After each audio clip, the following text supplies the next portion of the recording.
John Bogle was the pioneer founding of the entire index industry. Warren Buffett thought so highly of him that he lauded him in a 2017 letter to shareholders. Buffett wrote, "If a statue is ever erected to honor the person who has done the most for American investors, then hands down, the choice should be Jack Bogle." Later, Warren Buffett described Bogle with the words integrity, wisdom, and class. That's high praise and certainly justifies us hearing Jack Bogle's final warning. In a Wall Street Journal article published shortly before his death, Jack Bogle made this point.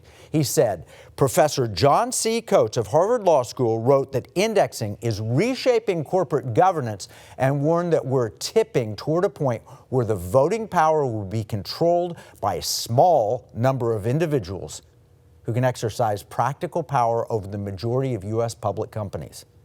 Over the past 2 years, it's become increasingly obvious that both Jack Bogle and Professor John Coates were right. Index funds have grown in power and control. The big three of Vanguard, Blackrock, and State Street have unprecedented power over major corporations.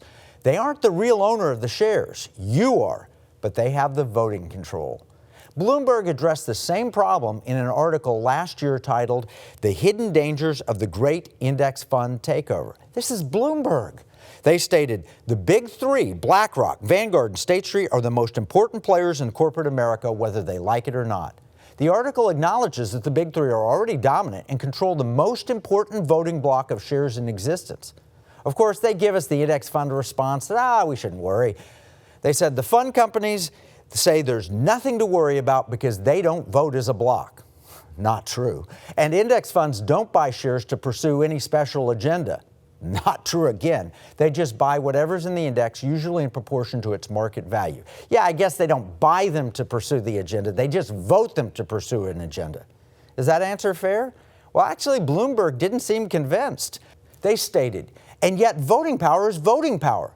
The fund companies combine votes and back-channel jawboning in which they make their views known to directors and chief executive officers, and they can swing the outcome of important matters such as mergers, major investment decisions, CEO succession, and director elections.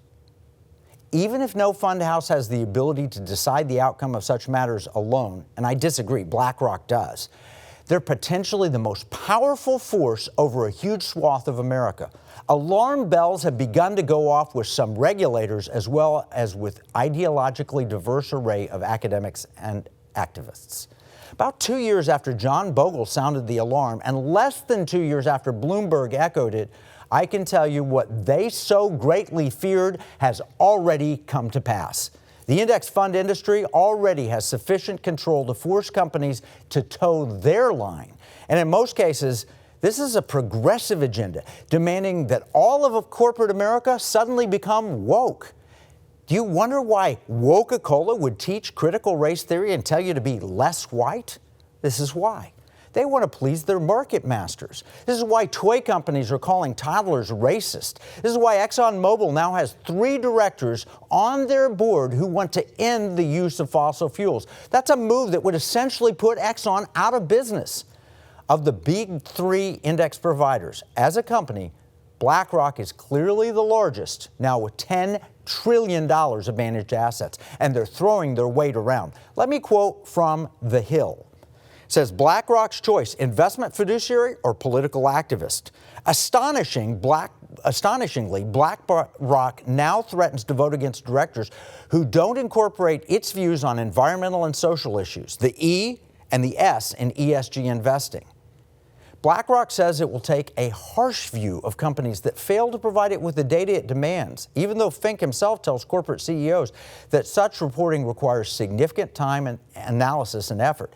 And it proposes to make good on its threat by aligning its proxy vote with single-issue activist campaigners when it judges a company is not effectively dealing with an issue it deems material or might not be dealing with ESG issues appropriately." The Hill goes on to say, "This is unprecedented.